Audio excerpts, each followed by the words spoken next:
Hipocrisia afirmar que no Brasil não tem racismo. Carregaremos eternamente o ônus da vergonha, da escravidão e o ônus da falta de caráter de afirmar que os seus danos, suas sequelas, não permanecem até o século XXI.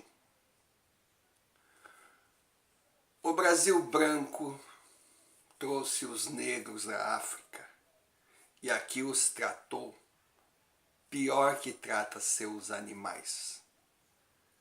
O negro durante anos viveu subjugado em senzalas por correntes, tendo que trabalhar até a morte para enriquecer os patrões.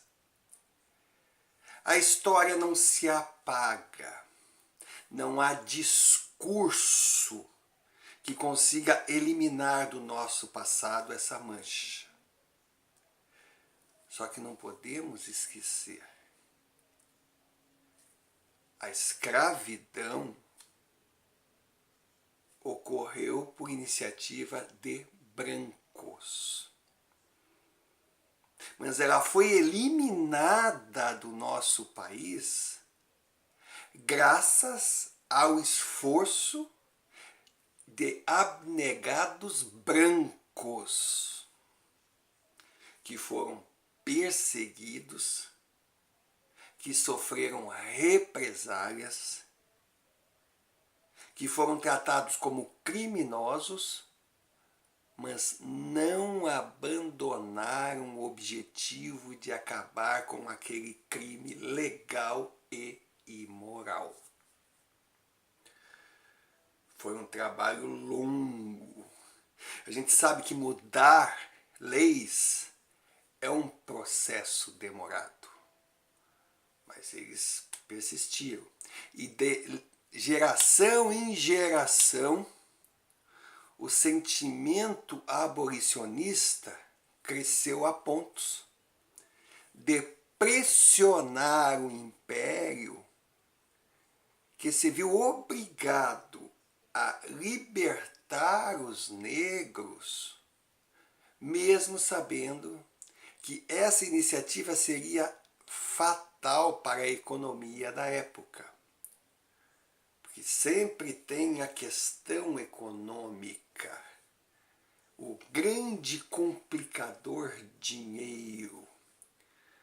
Porque ao exterminar a mão de obra escrava, as fazendas de café, que eram a base econômica do país, não tiveram mais condições de produzir e concorrer no mercado. E veio a abolição.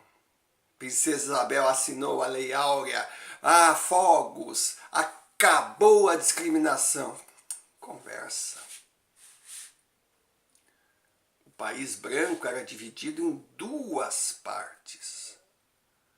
Os brancos gentes e os brancos racistas. E o negro recebeu a sua liberdade sem um centavo no bolso. É o mesmo que pegar um animalzinho de estimação, criá-lo dentro de casa e depois soltá-lo na natureza dizendo, vire-se. O negro foi parar na periferia, no alto dos morros, segregado, sem emprego, sem dinheiro. Essa é a pior das discriminações.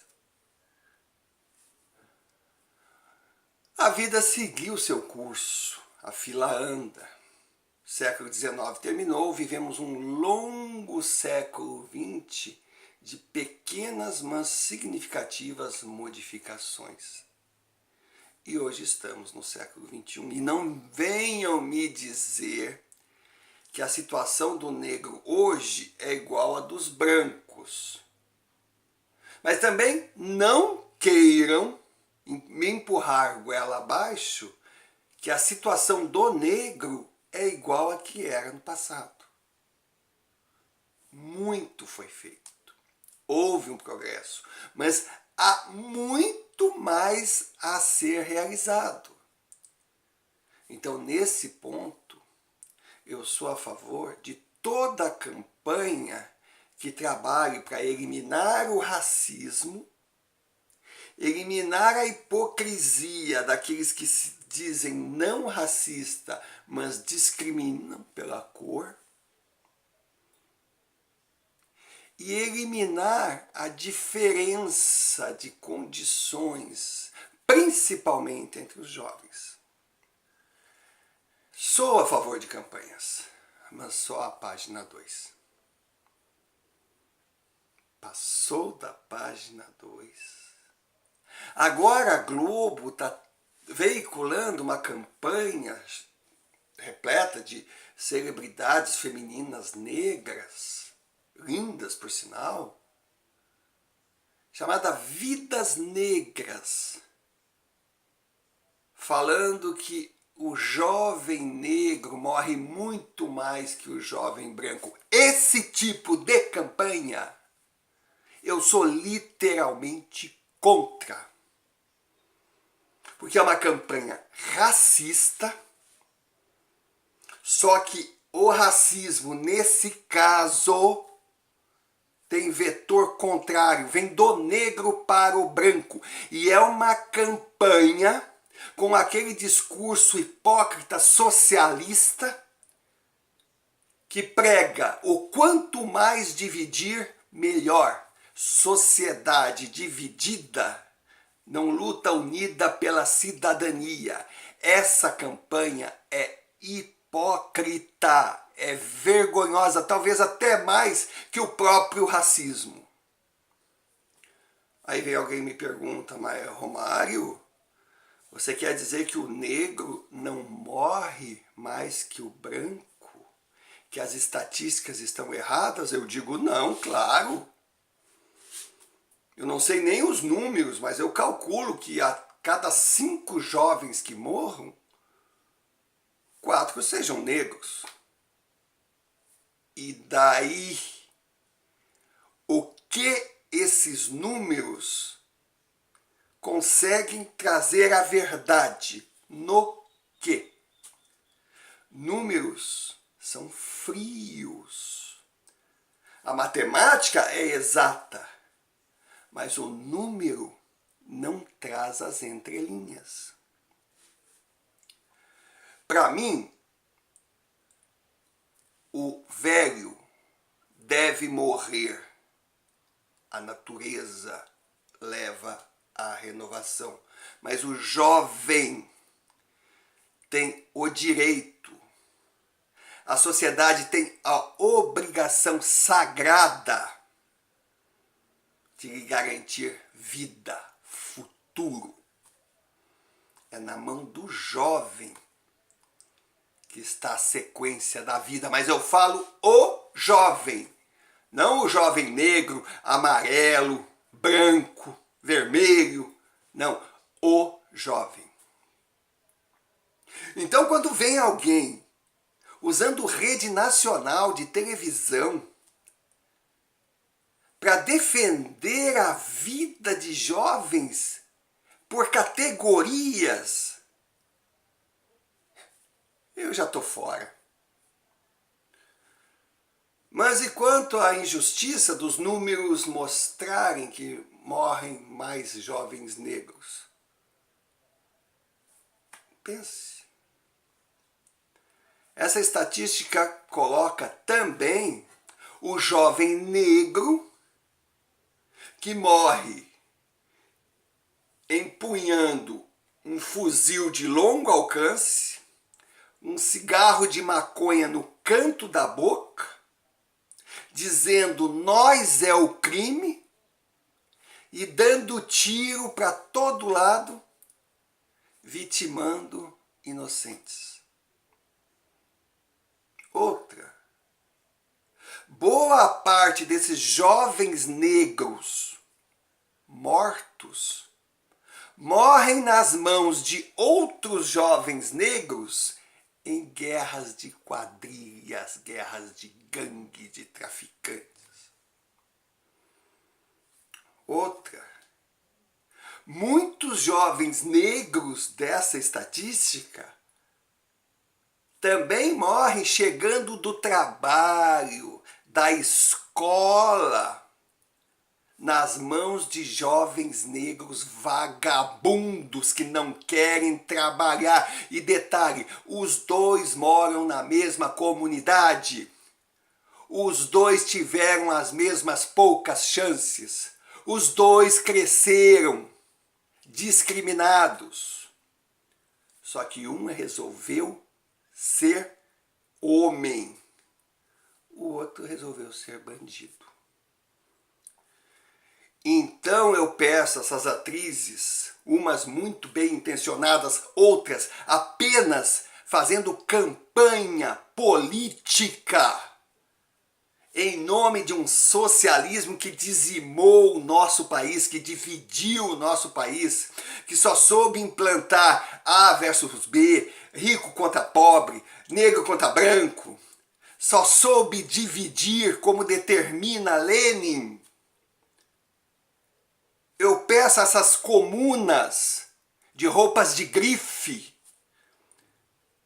que se dizem socialistas, mas nunca botaram um pé numa favela e sonham em morar em Nova York, podendo desfrutar das maravilhas do dólar capitalista. Por favor, senhoras, pensem no jovem, pensem no cidadão. Pensem em unir a sociedade.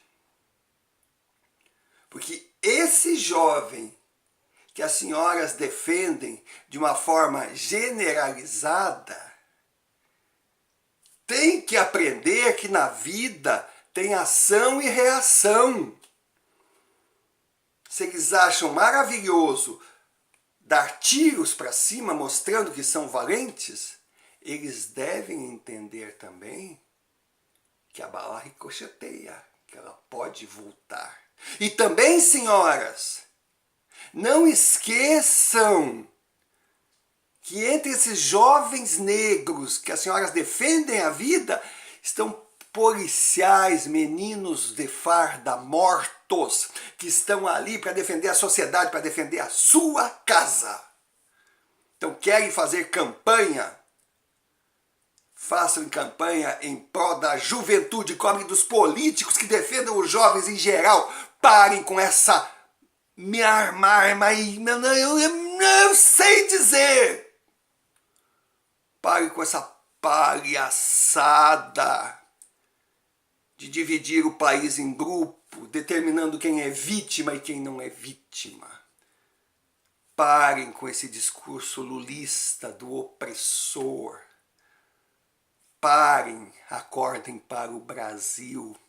Faça uma campanha dizendo ao jovem negro, querem direcionar? Então, digam ao jovem negro, vocês são herdeiros de uma escravidão, vocês sofreram e sofrem discriminação, vocês não tiveram chances, mas vocês têm que se valorizar, vocês têm que se unir, deixar de lado as tentações do crime, agirem como cidadãos e vencerem. Porque é assim que se constrói uma sociedade, e não com campanhazinha, vidas negras, dizendo que o jovem negro é vítima de uma classe branca, como se aqui tivéssemos apartheids. Nós temos racismo hipócrita, mas não está nesse nível não. Não precisamos do Mandela. Nós precisamos de sociedade unida. E não conseguiremos essa união enquanto tiverem senhoras como as senhoras aí, com essa campanha Vidas Negras, campanha Vida do Jovem, e ponto final. Coisas de um país que virou uma coisa. E assim o mundo gira e o Brasil se afunda. Romário Oliveira, www.sofadepobre.blogspot.com